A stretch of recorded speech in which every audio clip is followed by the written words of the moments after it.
Wife left me and came back with a baby, begging for a second chance. Am I the asshole for shutting the door in her face? You've heard the phrase, "I never saw it coming," repeatedly? For me, it was precisely that way. I was married to my wife for the entire 4 years that we were together. To be honest, I thought we were doing well. For the most part, I believed that we were in agreement and we had plans and a life plan laid out. The problem is that, at least in my opinion, we both desired children. As soon as we were married, we began to discuss it seriously. She would constantly talk about how she wanted 2 or 3 children, what we would name them, how we would furnish the nursery, and other details.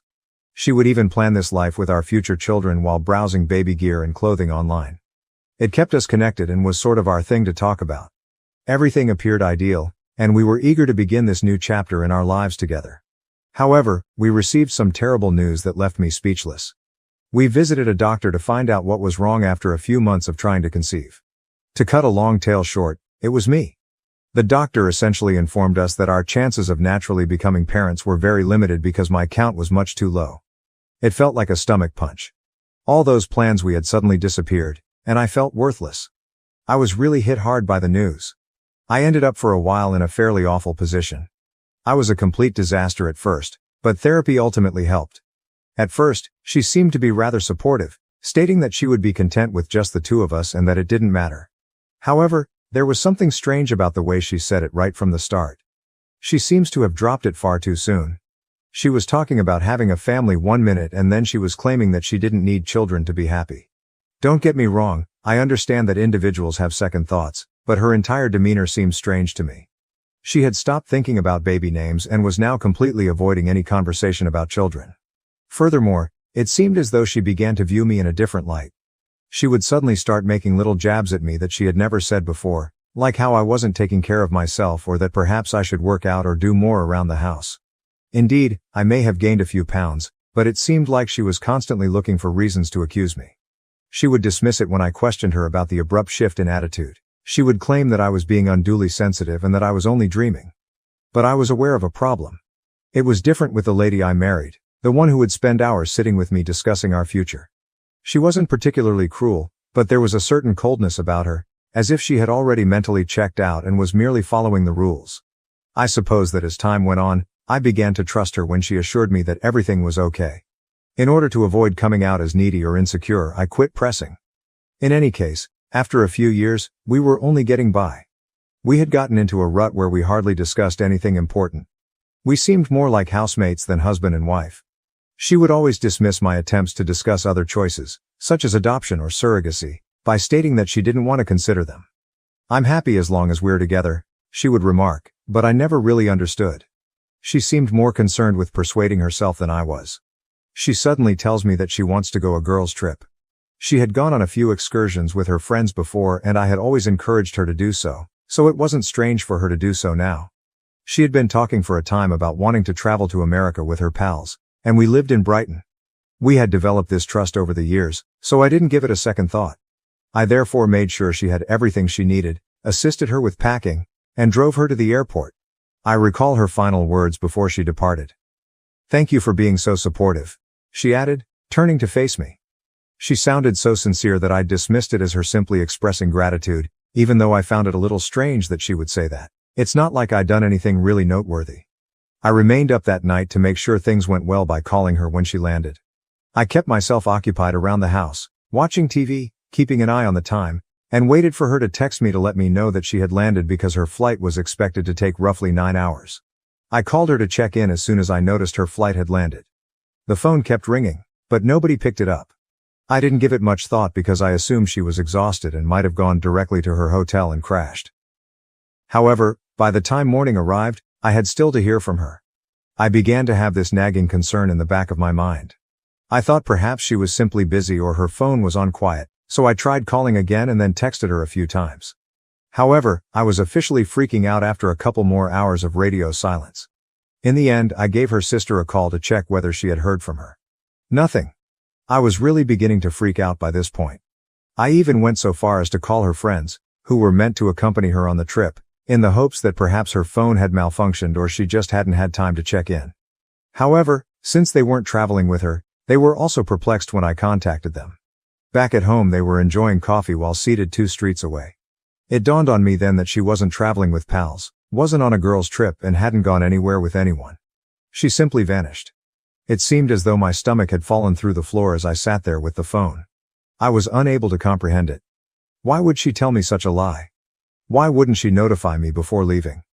I attempted to persuade myself that it was an error of some sort, such as perhaps she had missed a flight that connected or that she had been unable to contact due to an emergency. But I knew in my heart that she had this planned. Her stating "thank you for your support" and the entire girls' trip scenario were all components of whatever she had been imagining. I was at a loss for what to do. I couldn't wake up, as if I were living in a nightmare.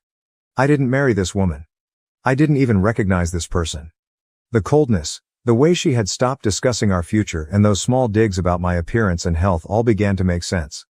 I simply hadn't noticed, or perhaps I hadn't wanted to see, that she had been drifting away for a while. I just sat there looking at my phone that night, hoping for a call, a text, or anything else. However, nothing materialized, and I knew in my heart that it wouldn't. I remember lying there and staring at the ceiling when I woke up the following morning, thinking that it was all just a bad dream. But when she saw that her side of the bed was empty, reality set in. In fact, she had gone. She gathered her belongings and disappeared. The assurances I had given myself the previous evening, that perhaps she was late or her phone had died, were no longer valid. She had clearly planned this and wanted to go. I was completely in denial for the first few days. I would keep ringing her phone in the hopes of hearing her voice and perhaps receiving an explanation. I even left messages. I kept leaving them in the hopes that she would understand, even though I was half the time at a loss for words. However, I only received quiet, which strangely made things worse. I felt as like I had been a stranger to her the entire time and had been left to work it out on my own, without any clue as to what went wrong. Her family was initially just as surprised as I was. They hadn't heard from her, and her mother didn't know anything about her plans. In the end, I visited there more times than I could remember in order to speak with her mother and get answers. They must have felt sorry for me.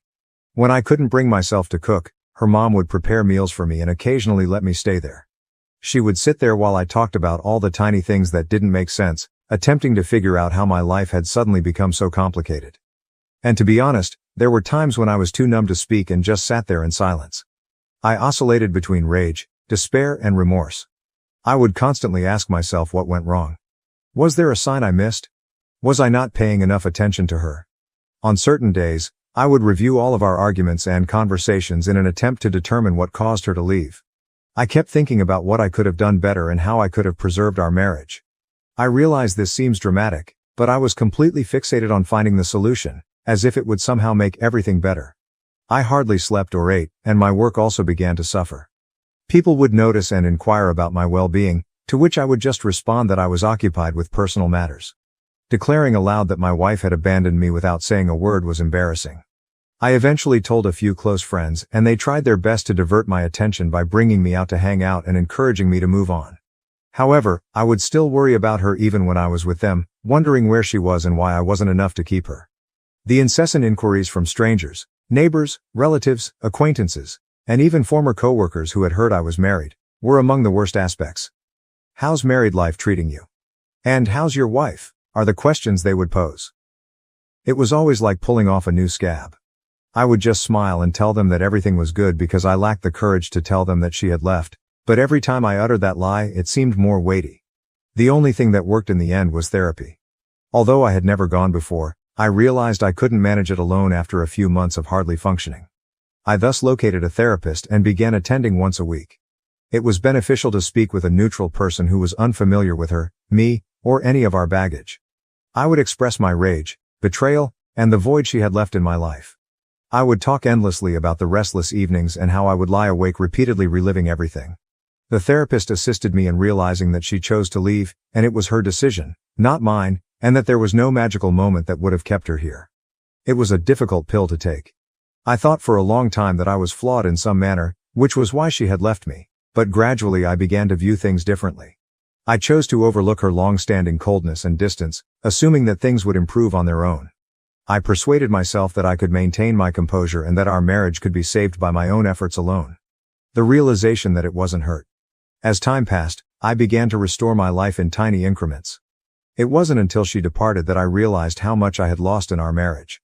I had always been the one who tried his hardest to make sure she was content and that our home life was comfortable. However, I had a lot of free time now and was unsure of how to spend it. I therefore began resuming old pastimes that I had forgotten about. I tried cooking new meals, went to the gym, and started reading literature I had been putting off. Eventually, the work also improved.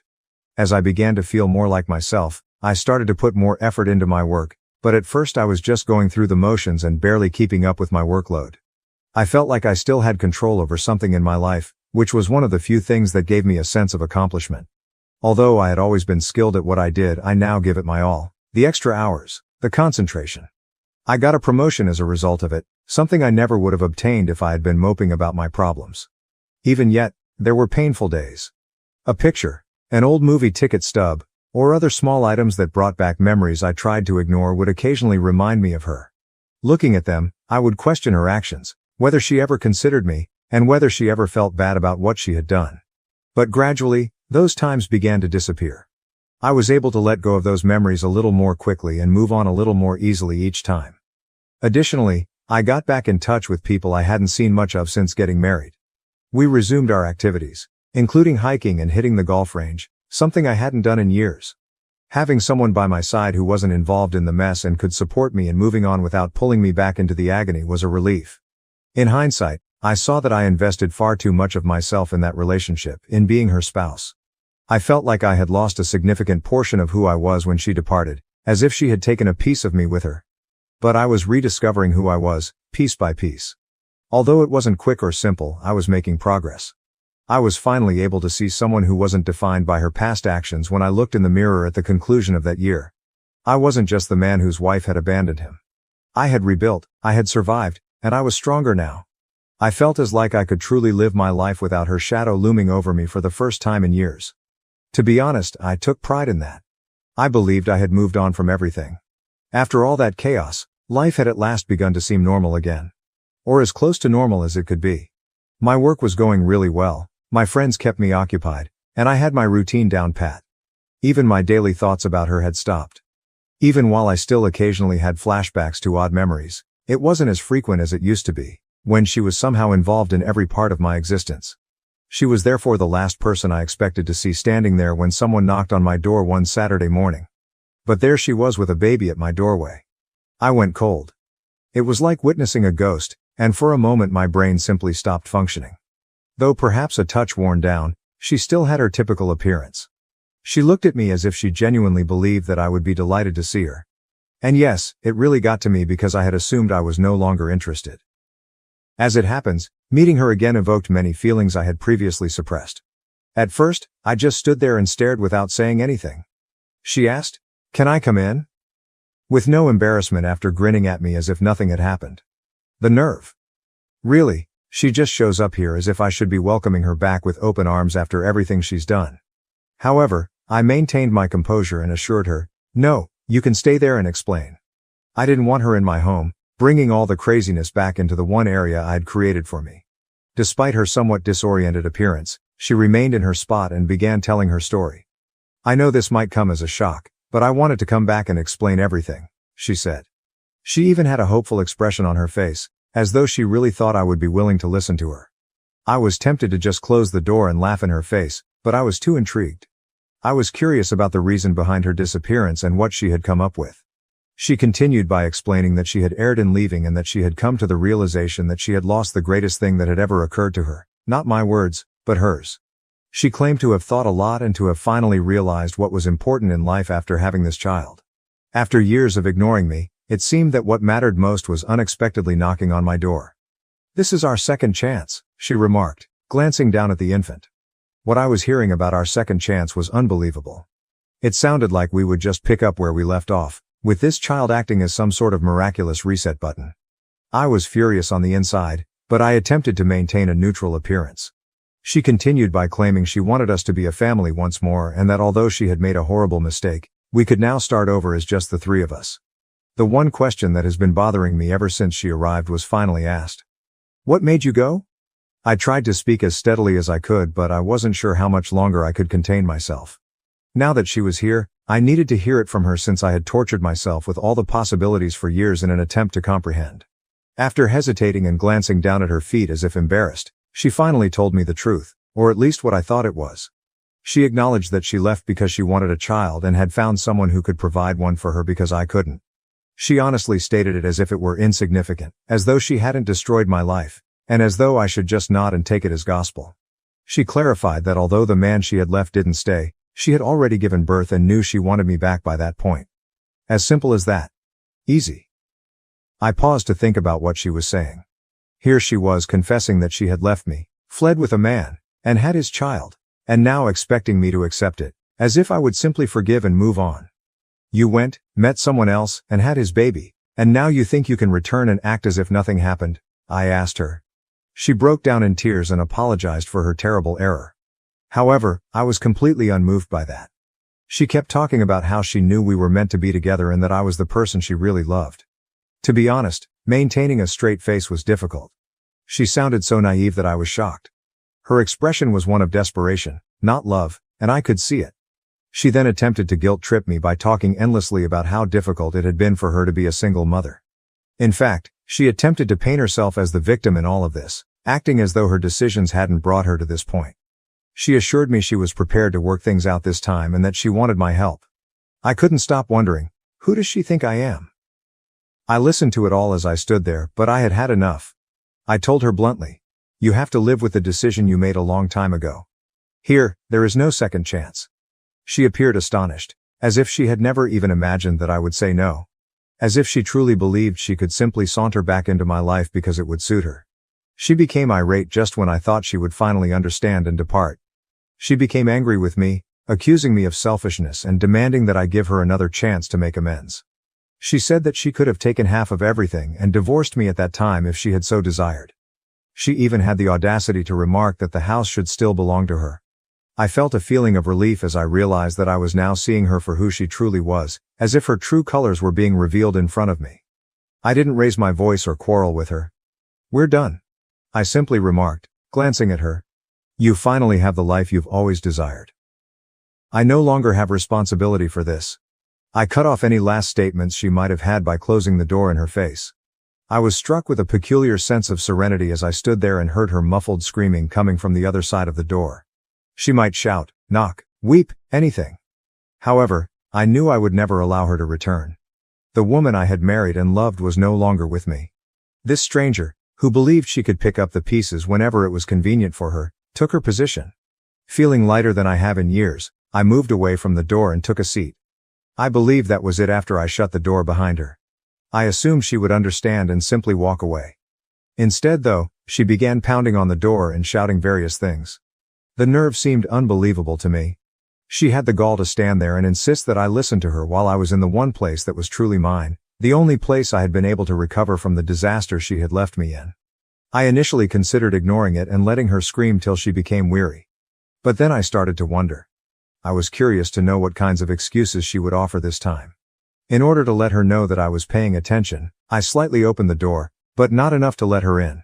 She appeared to be astonished that I hadn't given her the response she desired, as if she had just been slapped across the face. As if we were having a typical argument and not coping with her abandonment, she began a lengthy monologue in which she expressed her willingness to forgive me for closing the door on her and her want to start over. She went on and on about how if we both worked hard we could work things out. I was unable to contain my laughter at that moment. I actually laughed because this woman had more nerve than I had ever seen.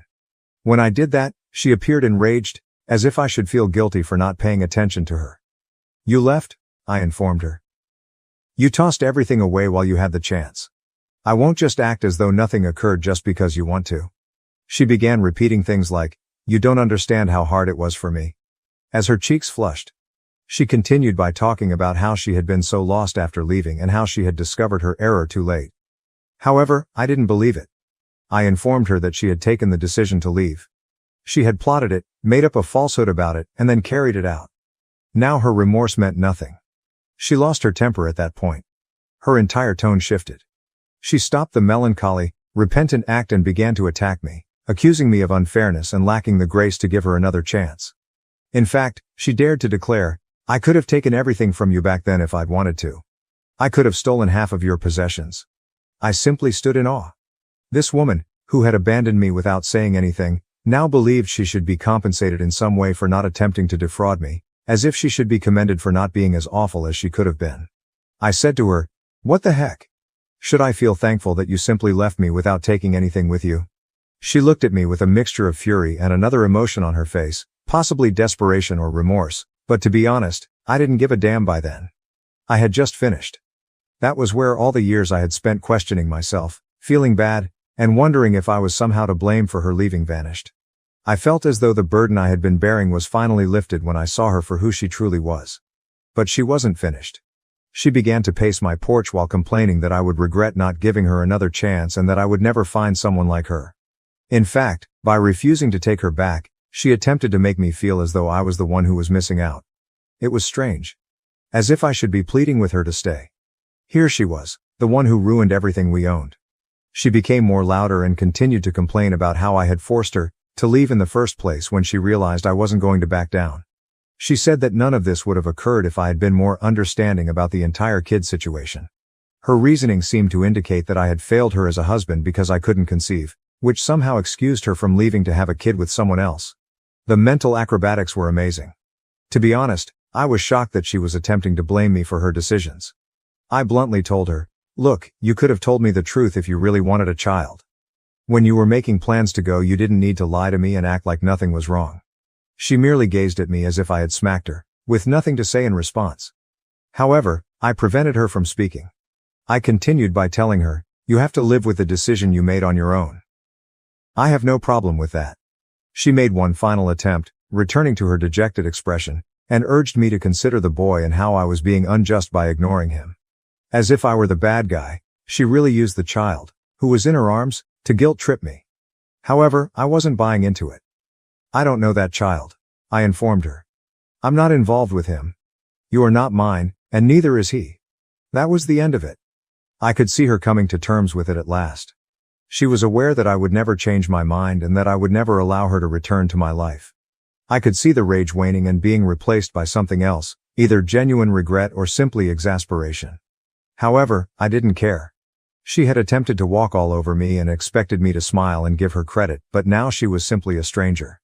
For a few more seconds, she stood there as if she was waiting for me to decide to call her back. I didn't say anything else though. When it finally hit her that I meant every word, I just stood there and watched her expression. I closed the door without giving it another glance. I didn't wait for her to hit me again this time. In my heart, I knew that I had already made up my mind and that there was no turning back. I don't know, but I left the door with the impression that I had finally prevailed. It was over, even though she had spent so much time hoping to return and use manipulation to get back into my life. I had freedom. Neither for her nor for us was there going to be another chance. She was now only a memory, one that I had at last relegated to the past. I felt like I could breathe again after all those years of suffering and shame. And what do you know, it was pleasant. I felt a peculiar calmness come over me as soon as I shut the door behind her. I no longer felt sad, furious, or even astonished. It was as though all of the remorse, guilt, and incessant wondering that I had felt for her over the years simply disappeared. I was prepared to move on since I had at last found the closure I didn't realize I needed. This time, it was truly over. Naturally though, things didn't go as well as I had intended. Her mother texted me a few days later. She apologized, stating she was embarrassed by her daughter's handling of the situation and that she had attempted to reason with her, but clearly it had failed. Her mother was a decent individual. She had been of great assistance to me since her daughter left, and I could see that she was truly distressed by the situation. Although I had nothing against her, I didn't want to be dragged back into that situation. I simply said, "Thanks for checking in," and that was my only response. I wasn't going to waste time justifying my choice, and I wasn't going to offer her mother any more information. She knew it was over because she understood. I learned tidbits over the course of the following few weeks via social media and mutual connections. She had apparently returned to living with her parents, and things weren't going well. The father of the child, the man she had left me for, had nothing to do with it. He had bailed out totally. She was left to figure things out on her own because, apparently, he hadn't committed to the long term. Few individuals were eager to help because she had essentially burned every bridge. Her former friends, who had supported me when she first vanished, didn't feel sorry for her. They weren't eager to get drawn back into her drama because they had all moved on. You can't hold them responsible. Her parents weren't too happy either. They didn't have enough money to sustain her and the child. I was aware of this since her father called me shortly after her mother texted me. Curiosity overcame me and I nearly didn't respond. He mentioned that they were having financial difficulties and implied that perhaps I could be of some assistance. He was courteous but straightforward. He continued talking about the infant and how difficult things were for them, saying, "We know you cared about her once." I listened courteously, but I couldn't help but giggle a little, not aloud but you get the idea, when he began to explain that his daughter only needed a little help to get back on her feet.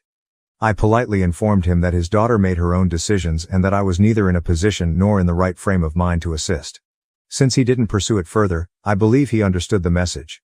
Her pals, whom I hadn't spoken to in years, began contacting me the next thing I knew.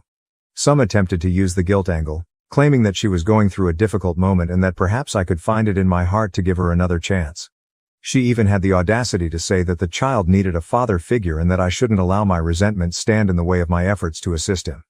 However, I refused to back down. I refused to allow anyone make me feel guilty for making my own decision at last. I had given that woman all I had after years of feeling inadequate, and she had tossed it all away.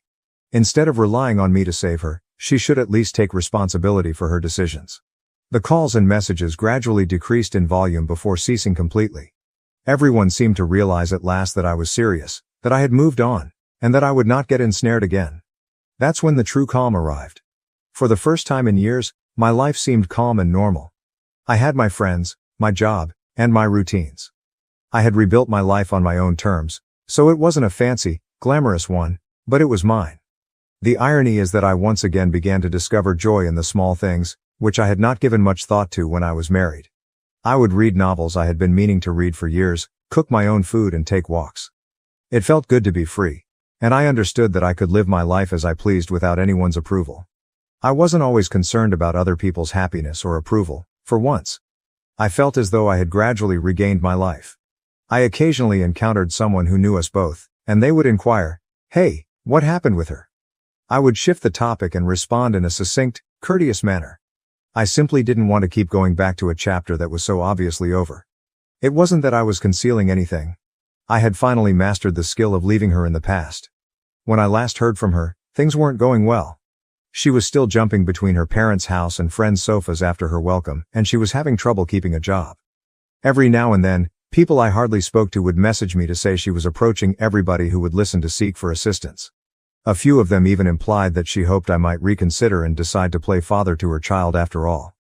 However, that was not going to occur. I had invested too much time and effort into regaining my life to ever consider taking that route once more.